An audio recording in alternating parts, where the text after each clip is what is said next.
Og hvor kommer historierne fra?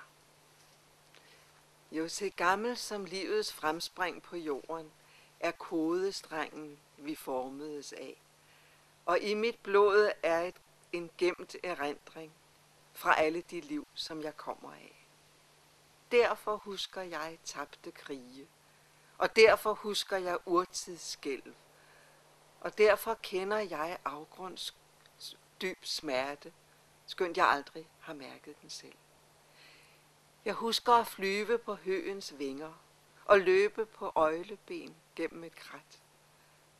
Og skønt jeg aldrig har følt den længsel, så kender jeg ålenes vandring ved nat. Jeg husker en jagt i de svundne skove. Jeg husker at dræbe og selv blive dræbt. Og alt hvad jeg elsker, ved jeg at miste, skønt det er forår og intet er tabt. Jorden ånder gennem mit ansigt. Noget forstår jeg, meget bliver glemt. I kodestrengen, som former livet, er hele livets erindring gemt. De bøjede sig ned og tog os på armen. De var her før os, og de vidste hvordan. Hver gang en af dem synker i jorden, mister vi grunden til noget, vi kan.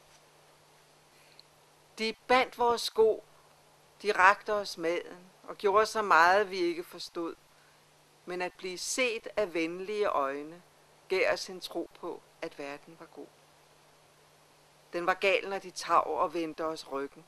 De sleb os med slægtens behørige krav. Når vi er bange, men gør det fornødne, henter vi styrke fra noget, de gav. Det gode, vi fik, skal vi give til de næste, for så kan vi bære og sige farvel. Hver gang en af dem synker i jorden, mister vi alle en del af os selv.